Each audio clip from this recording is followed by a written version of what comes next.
दर्शकों नमस्कार, डेस न्यूज में आपका स्वागत है। प्रस्तुत हैं आज के मुख्य समाचार।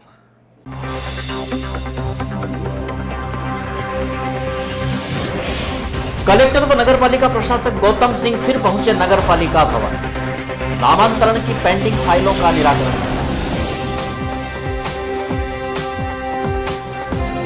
ग्राम भैंसोदा में गोलीकांड मामले में आरोपियों के अतिक्रमण पर चला बुलडोजर।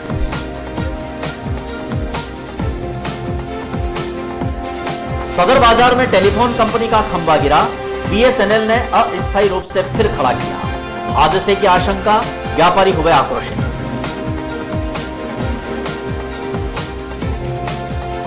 और ग्राम अलावदा खेड़ी के सैकड़ों ग्रामीणों ने शहर थाने में ज्ञापन दिया, गांव के युवक के अपहरण कर घायल करने का आरोप।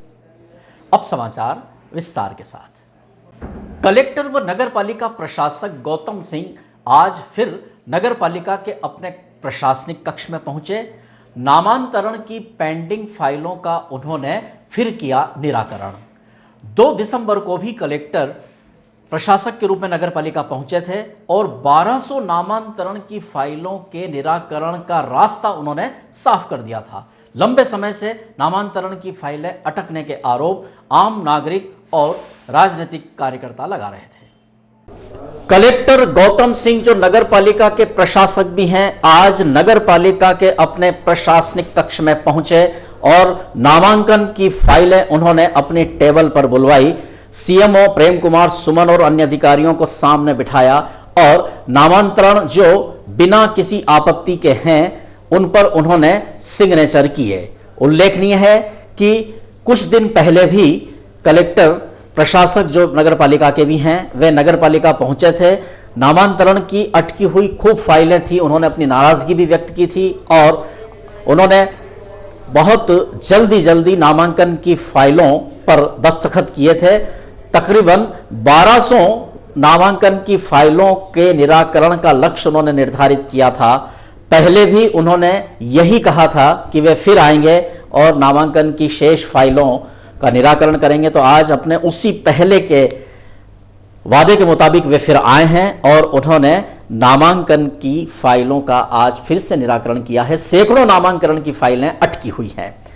हम आपको सुनाते हैं कलेक्टर गौतम सिंह ने पहले यहां आकर नामांतरण की फाइलों को लेकर जो कहा था वह आज हम फिर उनसे सुनते हैं। नहीं, नामांतरण करीब 2000 के आसपास यहाँ पेंडिंग था और बहुत दिनों से स्थानीय लोगों की तरफ से, जनप्रतिनिधियों की तरफ से शिकायत थी कि नामांतरण हो नहीं रहे हैं। तो हमने एक अभियान चलाया है। ऑलमोस्ट 2000 की पेंडेंसी के अगेंस्ट 500 नामांतरण के संकल्प पत्र पे मेरे हस्ताक्षर हो गए हैं, तो 500 नामांतरण तो हो गए हैं। शेष जो 1500 है उसके संबंध में अगले 15 दिवस में 1200 और हो जाएंगे। 300 में इश्तहार जारी करना, स्थल जाँच वगैरह इसकी कार्रवाई पेंडिंग है। इसी तरह से जो वो है लीज नवीनीकरण, वो ऑलमोस्ट बिल्कुल जो मुझे बताया गया कि उसमें पेंडेंसी बहुत ज़्यादा नहीं है। आज 80-85 फाइलें आज इन्होंने करा ली हैं और जो 60 के करीब पेंडेंसी रहेगी 7 दिसंबर को हमसे करा लेंगे। तो जो स्थानीय जो नागरिक हैं उनसे रिक्वेस्ट है कि नामांतरण, लीज नवीनीकरण या ठेकेदारों के पेमेंट वगैरह से संबंधित फाइलें हैं जो हमको रूटीन में रोज का रोज कर देना चाहिए, उसके संबंध में हम एक स्थिति बहाल करना चाह रहे हैं कि कोई हमारी पेंडेंसी नहीं, कुछ नहीं है। जो कॉम्प्लिकेटेड फाइलें हैं जिसमें कानूनी पक्ष देखना पड़ता है, जिसमें नियम कानून पढ़ना पड़ता है या जो विवादित रहता है, उसको छोड़ के डे टू डे रोज़मर्रा की चीज़ों को मैं कोशिश कर रहा हूँ कि वो उसके लिए लोगों को नगरपालिका नहीं आना। सदर बाजार में टेलीफोन का एक खंभा गिर गया। व्यापारियों की सूचना पर बीएसएनएल ने उसे अस्थायी रूप से फिर खड़ा कर दिया। व्यापारियों को हादसे की आशंका है, उन्होंने आक्रोश व्यक्त किया है। मंदसौर शहर का सबसे व्यस्त और पुराना बाजार है सदर बाजार। रात दिन यहां आवागमन होता रहता है। दोनों किनारों पर दुकानें हैं और लोगों की भीड़ हमेशा बनी रहती है। ऐसे व्यस्त सदर बाजार में टेलीफोन का एक खंभा जो बीएसएनएल द्वारा लगाया गया है वह पुराना और जर्जर था, वह गिर गया। यह तो संयोग रहा कि कोई घटना नहीं हुई रात के समय गिरने की वजह से, अन्यथा यहां कोई हादसा भी हो सकता था।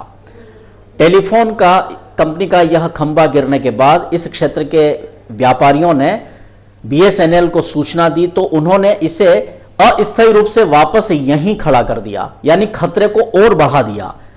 अभी तो यह पुराना जर्जर टिका हुआ था, वह गिर गया, लेकिन अब यह अस्थायी रूप से यहां पर फिर से इस खंबे को टिकाया गया है।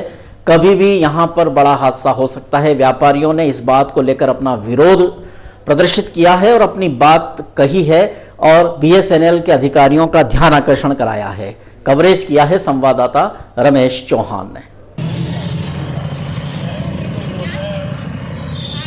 जी, मोहम्मद यासीन। कौन सी जगह और क्या परेशानी? ये सदर बाज़ार में रविवार रात को अपने दुकान पे नुकसान भी हुआ और रविवार को रात को जो है 12 बजे करीब का 2 कार में व्यक्ति थे जो गाड़ी उन्होंने यहाँ एक्सीडेंट कर दिया और ये खंभा उसकी वजह से गिरा है।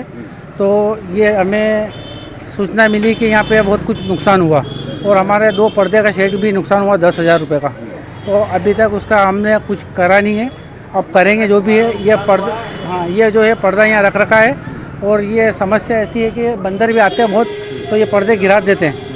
ये खंभा तार हिलता है, कभी ये होता है झुकता। पहले भी हमने कार्रवाई की थी इसकी। क्या अभी क्या स्थिति में खंभा अभी ये गिरने की स्थिति में, बिल्कुल गिरने की स्थिति में। क्या चाहते हो आप? अभी हम ये चाहते हैं कि हट जाए तो अच्छा है, यानी कि ये कभी भी कोई भी आफत आ सकती है, कोई भी मर सकता है, कोई भी। हम बाजार वाले एक दूसरे से बात रोज डेली कर रहे हैं। रमेश चंद्र जी, कौन सी जगह और क्या परेशानी? ये सदर बाज़ार में टेलीफोन का खंभा है। यहाँ पे रात को कोई गाड़ी वाला टक्कर मार के गिरा गया है। एमपी को सूचना दी थी, यहाँ वायर आए पे टूट के करंट आ रहा था दुकानों में, तो वो आगे खंभा खड़ा कर गए और चले गए और खंभा गिरने की स्थिति में है। यहाँ पे आने जाने वाले पब्लिक के बहुत रहता है। दुकानदारों को भी परेशानी हो रही, किसी की दुकान पे गिर सकता है और जनहानि हो सकती है। क्या किसी स्थिति में खंभा? अभी इनको खड़ा करके केवल खड़ा उसको खंबे के टुकड़ों फंसा के मतलब खंभा खड़ा करके चले गए यहाँ पे। किस तरह का माहौल है अभी आप? अभी सभी जगह बंदर आते हैं यहाँ इस खंबे के ऊपर बंदर भी चल के आते हैं और मतलब स्थिति बहुत खतरनाक है। कभी कोई नुकसान हो सकता है, कभी भी गिर सकता है, कभी भी गिर सकता है और इसको यहाँ से हटा या नया लगा है, कुछ भी करें। ग्राम भेसोदा में हुए गोलीकांड के आरोपियों के अतिक्रमण पर प्रशासन का बुलडोजर चला। मंदसौर जिले के भानपुरा के आगे जिले की सीमा के आखिरी कस्बे भेसोदा में गत दिनों गोलीकांड हुआ था। इस मामले में प्रशासन ने आरोपियों के अतिक्रमणों पर बुलडोजर चलाया है। गौरतलब है कि 12 दिसंबर को एक विवाह कार्यक्रम में संत रामपाल के प्रवचन के दौरान कुछ असामाजिक तत्वों द्वारा फायरिंग की गई थी, जिसमें एक व्यक्ति को गोली लगी थी, उसकी मौत हो गई। इस पर मृतक के परिजनों द्वारा आरोपियों की अवैध संपत्तियों की जब्ती, अतिक्रमण हटाने की मांग की गई थी। प्रशासन द्वारा बुधवार को अल सुबह से ही आरोपियों के अवैध अतिक्रमणों पर बुलडोजर चलाया गया है। जेसीबी की सहायता से अवैध संपत्तियों को तोड़ा जा रहा है। वहीं इस मामले में नामजद आरोपियों को प्रशासन द्वारा संपत्ति की जानकारी देने हेतु नोटिस भी भेजे गए हैं। मामले में पुलिस द्वारा 6 आरोपियों को राउंड अप किया जा चुका है। वहीं मुख्य आरोपी शैलेंद्र ओझा फरार है। इसकी पत्नी व माता को आरोपी की संपत्तियों की जानकारी देने हेतु नोटिस दिया गया है। इसी दौरान मंदसौर जिले के कई थानों का पुलिस बल वहां तैनात किया गया। हमारे संवाददाता शाहिद चौधरी ने इस पूरे मामले की पड़ताल की है और एडिशनल एसपी गरुड़ क्षेत्र महेंद्र तारणेकर से जानकारी ली गई है। दिनांक 12 दिसंबर को जो घटना घटित हुई थी, उस घटना में हम लोगों ने 302 का अपराध पंजीबद्ध किया। अपराध पंजीबद्ध करने के बाद आरोपी जो है उनकी धरपकड़ की, तो हमें सफलता मिली है 6 आरोपी पकड़ने की। अभी तक हमने राउंड अप किए 6 आरोपी। साथ ही साथ अन्य आरोपी के विरुद्ध जो कार्रवाई संधारित किया जाना था, उसके संदर्भ में यह है कि उनके ऊपर इनाम उद्घोषणा के लिए हमने पत्राचार चालू किया है और जल्दी से जल्दी आज ही दिनांक तक इनाम उद्घोषणा कर दी जाएगी। आज जो है फरियादी द्वारा आपत्ति जारी की गई थी कि आरोपियों के जो मकान है या दुकान है, ढाबे, वो एनक्रोचमेंट में है, उनको ध्वस्त किया जाए, उनको हटाया जाए। इस संदर्भ में नगर परिषद भेसोदा मंडी व थाना प्रभारी और तहसीलदार को मौके पर भेजा गया था चिन्हांकन करने के लिए। नगर परिषद द्वारा चिन्हांकन कर जो अतिक्रमण में थी दुकानें, उन दुकानों को ध्वस्त करने के लिए नगर परिषद ने काम किया है और साथ ही साथ उनको पुलिस बल सहयोग के लिए दिया गया था। अभी तक की कार्रवाई में 6 आरोपी अरेस्टिंग हो चुके हैं।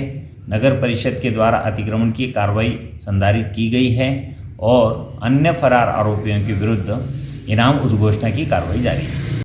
ग्राम अलावदा खेड़ी के सैकड़ों ग्रामीण शहर थाना कोतवाली पहुंचे। गांव के ही एक युवक के अपहरण कर उसे पीटकर घायल करने का लगाया आरोप। ग्राम अलावदा खेड़ी के सैकड़ों लोग शहर थाना कोतवाली पहुंचे और वहां उन्होंने एक आवेदन दिया है जिसमें बताया गया है कि कुछ दिनों पूर्व गांव के ही एक युवक प्रकाश भील को कुछ लोग अपहरण करके ले गए, उसे मारा पीटा, उसके पैर में फ्रैक्चर कर दिया। उस पर शराब के अवैध परिवहन की मुखबिरी की शंका के आधार पर कुछ लोगों ने उसका अपहरण कर उसकी पिटाई करी।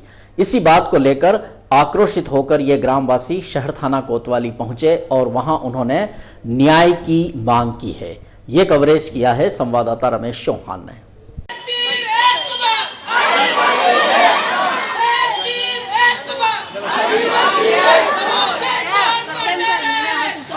गांव अलावदा खेड़ी से मेरे भाई को जैसे भट्टे पे काम कर रहा था, मजदूरी कर रहा था, तो उठा के ले गया कि हम 15 मिनट बात कर रहे हैं।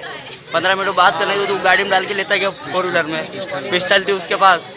तो गांव वाले अपने बच्चे ये भी डर गए सब, ने मेरे बच्चे को ले डराया उन्होंने कि हाथ पैर तोड़ देंगे। कि ये चाहता हूँ कि सबसे कार्रवाई हो जाए उसके ऊपर। ये मोनू पाटीदार है, नहीं मेरे भाई का तो जिंदगी का अपरिच हो गया हो। तो मामला सर अलावदा खेड़ी का है। प्रकाश बिल कर ईंटे के भट्टे पे काम करता है, मुकेश का भाई है इसका।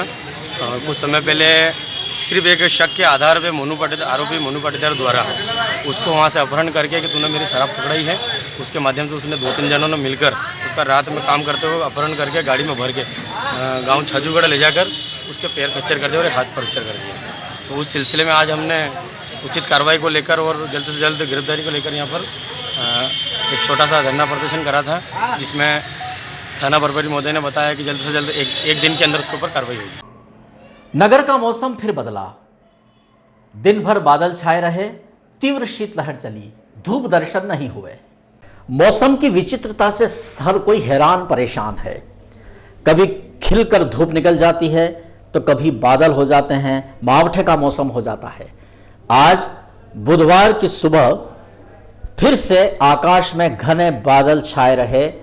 दिन चढ़ने के साथ भी बादल छटे नहीं, ठंडी ठंडी हवाएं चलती रही और शीतलहर का आज फिर से बिना धूप का मौसम मंदसौर शहर ने दिन भर झेला। शीतलहर के इस मौसम में जब जब भी बादल छा जाते हैं, धूप नहीं निकलती, तो निश्चित ही शीत का असर भी ज़्यादा हो जाता है। हवा भी चल रही है, तो आज मंदसौर नगर कहा जा सकता है कि शीत लहर के आगोश में था। ठिठुरन भरा यह दिन भर लोगों को ठंड से बेचैन किए हुए रहा। यह दृश्य संवाददाता रमेश चौहान ने कवरेज किए हैं।